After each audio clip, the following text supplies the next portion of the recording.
नमस्कार, मैं हूं मृत्युंजय कुमार झा और कमोडिटी सुपरफास्ट में आपका स्वागत है।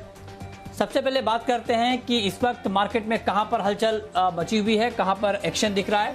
तो पहली खबर क्रूड को लेकर है, जहां पर गिरावट बढ़ गई है। ब्रेंट क्रूड का भाव $73 प्रति बैरल के नीचे आ गया है और WTI क्रूड का भाव $72 के नीचे है। MCX पर भाव 5400 के नीचे ट्रेड कर रहा है। गिरावट क्यों आई है?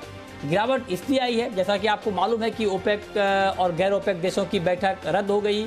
उसमें उत्पादन बढ़ाने को लेकर कोई सहमति नहीं हुई।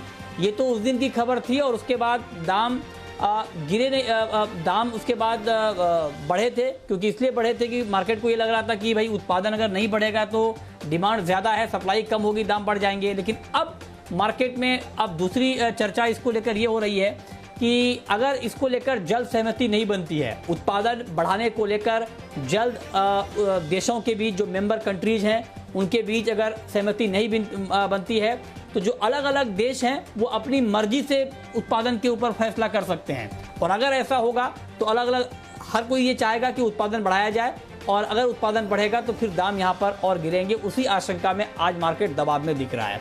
गोल्ड और सिल्वर यहाँ पर तेजी लौटी है और जो शुरुआती गिरावट थी गोल्ड की कीमतों में, वो गिरावट अब गायब हो गई है। 48,000 के करीब है MCX पर गोल्ड और चांदी का भाव $69,400 रुपये के करीब है। $1805 के ऊपर अंतर्राष्ट्रीय बाजार में गोल्ड में ट्रेड हो रहा है। मेटल का मार्केट आज प्रेशर में है, दबाव में है। 1.5% टूटा है कॉपर का भाव। एल्युमिनियम, जिंक, निकेल, लेड, ये सारे के सारे काउंटर मेटल के दबाव में हैं।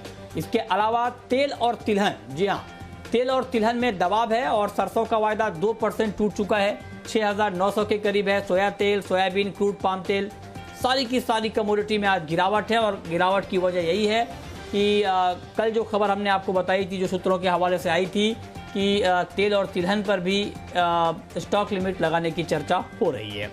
इसके अलावा चने में कमजोरी है। चना वायदा 4800 के करीब है। जुलाई का वायदा 1% नीचे है। देश भर की कई मंडियों में स्टॉक लिमिट का विरोध हो रहा है। तो ये 5 खबरें इस वक्त की।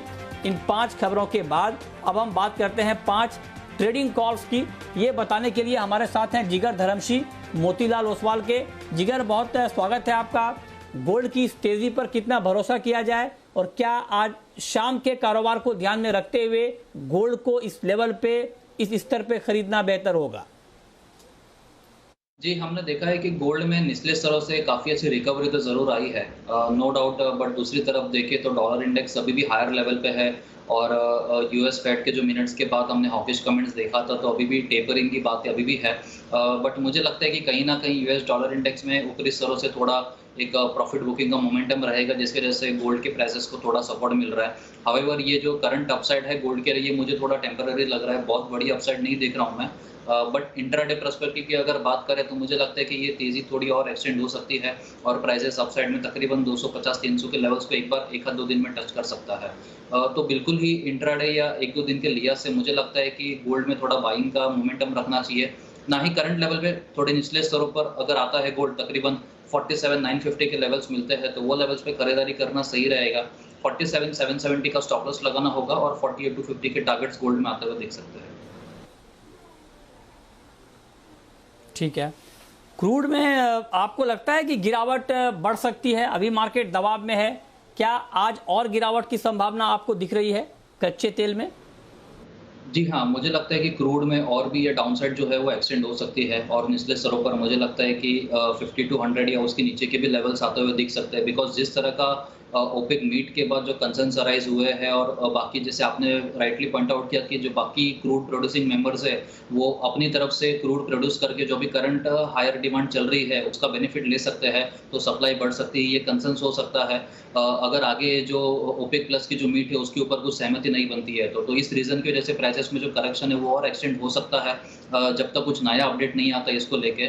तो मुझे लगता है कि जो करंट ट्रेंड है वो नेगेटिव का है, तो सेल करके चलना चाहिए। हालांकि ऑलरेडी प्राइसेस काफ़ी गिर चुके हैं और क्रूड में काफ़ी वॉलेटिलिटी है लास्ट 2-3 दिनों से, तो मुझे लगता है कि एक बार 5400 के लेवल्स आते हैं तो वो लेवल पे सेलिंग करना बिल्कुल सही रहेगा। 5450 का